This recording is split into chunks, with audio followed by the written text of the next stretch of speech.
तो जैसा कि तुम्हें पता है कि मैं इस साल गाड़ी खरीदने के बारे में सोच रहा हूँ और इसके चलते हुए मैंने बहुत सारी रिसर्च की है।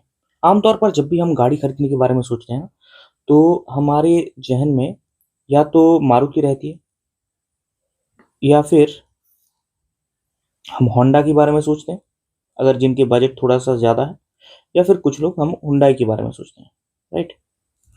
पर इनमें से ये जो होंडा ब्रांड है, मैं तुम्हें बता रहा हूँ, ये इस वक़्त मर रहा है, ठीक है?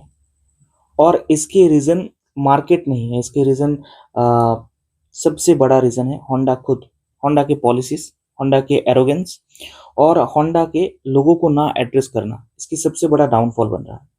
भारत में होंडा आमतौर पर 2 तरह का बिज़नेस करता है, एक्चुअली 3 तरह का। पहला जो इसका बिज़नेस है, जहाँ पर ये ऑलमोस्ट डोमिनेटिंग किंग है, वो है कम्यूटर बाइक बिज़नेस, ठीक है? कम्यूटर बाइक बिज़नेस जिसमें हमारे होंडा शाइन, एक्टिवा, स्कूटी ये सब आते हैं, ठीक है? इसमें शाइन आती है, एक्टिवा आती है, यूनिकॉर्न आता है, एसपी 125 आती है। ये फिलहाल बहुत मार्केट में चल रहा है। दूसरा, ये एक बिग विंग बाइक बनाता है, बिग विंग ब्रांड के अंदर में, जो basically cruiser bikes, premium bikes बनाता है, जिसमें सीबी 350 सीरीज सबसे हिट है, जिसमें सीबी 350 है, सीबी 350 हाइनेस नाम का एक ब्रांड है बाइक, और एक और आता है जो सीबी 350 आरएस है, ठीक है? और तीसरा इसका ब्रांड बिजनेस है, वो है गाड़ियों का। अब इसके पोर्टफोलियो पहले बहुत ज़्यादा था, अभी इसके पोर्टफोलियो घटते-घटते यहाँ पर सिर्फ 3 हो चुका है। एक है अमेज़, दूसरा है सिटी और तीसरा है एलिवेट, ठीक है? ये फिलहाल होंडा का बिजनेस है। अब इनमें से मैं कम्यूटर एरिया की बात छोड़ रहा हूँ। यहाँ पर ये डोमिनेटिंग है, इसमें कोई शक नहीं है। इनफैक्ट अभी करंट जो मार्केट वैल्यू है वो हीरो से भी ज़्यादा है। मैं बात कर रहा हूँ इन दोनों की। बिग विंग में होंडा ने क्या किया, सबसे बड़ी बात उसकी बिजनेस स्ट्रेटेजी देखो, यहाँ पर तुम्हें हंसी आएगी। एक बेहतरीन इंजन के साथ ये बाइक आता है। ये बाइक बेसिकली रॉयल एनफील्ड के दबदबा को पूरी तरह से खत्म कर सकता है। एक ऐसा बाइक जो सच में पूरी तरह से खत्म कर सकता है। एक तो कम्यूटर बाइक में होंडा का जो दबदबा है, उसके तहत होंडा ऑलमोस्ट भारत के हर जगह पर अपना सर्विस सेंटर बना चुका है, ठीक है? तो जाहिर सी बात है, चाहे रूरल एरिया हो, चाहे तुम्हारे अर्बन एरिया हो, हर जगह पर काइंड ऑफ सर्विस सेंटर्स मौजूद है। होंडा ने क्या किया, उसे लगा कि अगर मैं एक एक्टिवा के बाजू में या एक होंडा शाइन के बाजू में या एसपी 125 के बाजू में अगर मैं एक सीबी 350 रख दूं, ठीक है, एक सीबी 350 रख दूं, उससे सीबी 350 के जो स्टेटस है वो घट जाएगा। रिजल्ट पता है क्या हुआ? रिजल्ट ये है कि आज की तारीख में अगर तुमने एक बाइक खरीदा, तो इसके सर्विसिंग के लिए तुम्हें बिग विंग शोरूम अलग से ढूंढना पड़ेगा, बिग विंग सर्विस सेंटर अलग से ढूंढना पड़ेगा, तब जाकर तुम कर सकते हो। जबकि रॉयल एनफील्ड हर नुक्कड़ में अवेलेबल है, इसके पार्ट्स हर जगह पर अवेलेबल है। सो बेसिकली प्रीमियम के चक्कर में अपनी पूरी कस्टमर को खत्म कर रहा है। और अगर ये लॉजिक है, अगर यही लॉजिक है, तो तुम मुझे ये बताओ कि एक होंडा का जो पुराना एक गाड़ी था, अभी कुछ हाल ही में डिस्कंटिन्यूड हो चुका है, वो है ब्रियो। बहुत प्रैक्टिकल गाड़ी था। एक और गाड़ी था डब्ल्यूआरबी, ठीक है? ये गाड़ियाँ बहुत महंगी गाड़ियाँ नहीं होती थी। ये गाड़ियाँ बहुत तुम कह सकते हो बजट सेगमेंट की गाड़ियाँ थी। तो जब एक ब्रियो के या एक डब्ल्यूआरबी के बाजू में एक होंडा सिटी खड़ा होता था, तो क्या इससे होंडा सिटी का स्टेटस खत्म नहीं होता था? पर ऐसा तो कभी हुआ नहीं। होंडा सिटी हमेशा से एक एस्पायरिंग गाड़ी के तौर पर देखा गया। जब भी तुम होंडा सिटी खरीदते हो, आमतौर पर ये बताया जाता है कि तुम लाइफ में सेट हो चुके हो, तुम अच्छी चीज़ें अचीव कर चुके हो, लाइफ तुम्हारे लिए ईज़ी बन चुका है। So it's becomes a social status. जबकि ये चीज़ होंडा सीबी 350 के साथ भी हो सकता था, तो क्या फ़र्क पड़ता था अगर एक्टिवा के बाजू में या शाइन के बाजू में अगर एक सीबी 350 खड़ा है तो? दोनों में ही तो होंडा लिखा है। बल्कि ये तो अच्छी बात है कि एक एक्टिवा ओनर या एक शाइन ओनर सीबी 350 को देखता और सोचता था कि ओके, ताकि मैं ज़िंदगी में एक दिन इतना तरक्की करूँगा कि ये गाड़ी एक दिन मैं खरीदूँगा। एक ये गाड़ी एक दिन मेरी होगी। तो ये जो फीलिंग है ना, जब हम रॉयल एनफील्ड क्लासिक 350 को देखते हैं या फिर बुलेट को देखते हैं, तो हमारे अंदर आता है। आज की तारीख में हंटर एक बहुत पॉपुलर गाड़ी बन चुका है, हंटर 350 रॉयल एनफील्ड के। ये इसने कैसे किया? Simply by reaching people, right. Honda ने पीपल से के साथ दूर दूर तक का नाता बंद कर दिया। तो बेसिकली यहाँ पर बाइक के एरिया में उसके लिए कुछ खास बचा नहीं है। तुम चाहे कितनी भी अच्छी गाड़ी क्यों ना बनाओ, अगर तुम सर्विस नहीं दे पाओगे तो जाहिर सी बात है कोई नहीं खरीदेगा। द रीजन आज की तारीख में निसान का हो, रेनॉ का हो, सिट्रियन का हो, ये गाड़ी कंपनी आज की तारीख में स्ट्रगलिंग फेज में है, क्योंकि इनके पास सर्विस सेंटर्स नहीं है।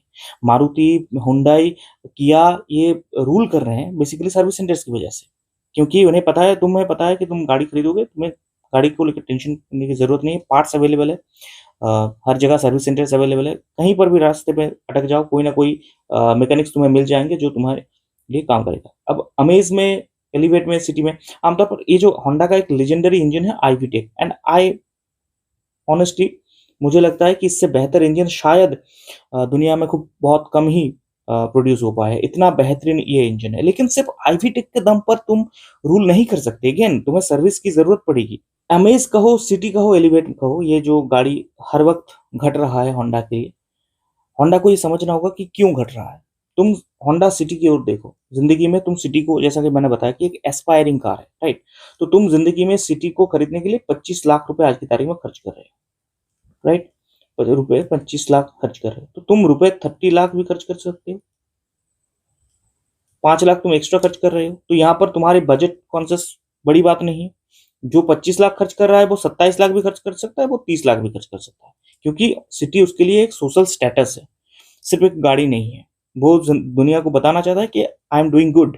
तो जाहिर सी बात है, अब अगर तुमने एक सिटी खरीदा और तुमने देखा कि वहां पर इतना बाहियात कॉस्ट कटिंग किया गया है, नए जो सिटी के अपग्रेड मॉडल आया है, जो फेसलिफ्ट आया है, उसके अंदर भाई जो पीछे जो हैंडरेस्ट दिया गया है ना, वो एक लिम्प हैंडरेस्ट है। लिम्प मतलब वो हैंडरेस्ट ऐसे हॉराइजेंटली इंक्लाइंड हो जाता है। तुम हाथ रखोगे कहां पर तुम रेस्ट करोगे। तो बेसिकली एक बेसिक मैकेनिज्म होंडा ने नहीं दिया, कॉस्ट कटिंग वहां पर किया। अंदर का जो भी इंटीरियर्स हैं, वो एक 25 लाख की गाड़ी की नहीं है, वो एक 15-20 लाख की गाड़ी की है, ठीक है। वो कहीं से भी प्रीमियम फील नहीं देगा तुम्हें, कहीं से भी नहीं। इनफैक्ट कई जगहों पर तो मुझे लगता है कि अमेज का जो इंटीरियर है वो ज्यादा बेहतर है। सेम चीज तुम देखोगे कि हर एक चीज में होंडा ये कर रहा है। ऐसा नहीं है कि उसे लोगों ने नहीं बताया, बताया, बट उसने एड्रेस ही नहीं किया। लोगों ने सीएनजी खूब मांगा, अमेज पे वो सीएनजी दे सकता था पर नहीं दिया। देखो, अगर तुम्हें कॉस्ट कटिंग करना है तुम अमेज पे करो। अगर तुम्हें कॉस्ट कटिंग करनी है, जो भी तुम्हें करना है, ये एक बजट सेगमेंट का गाड़ी है। जो लोग 10 लाख के अंदर गाड़ी खरीदेगा उसे पता है कि बहुत सारे फीचर्स उसे कट करनी पड़ेगी, उसे कोई फर्क नहीं पड़ने वाला।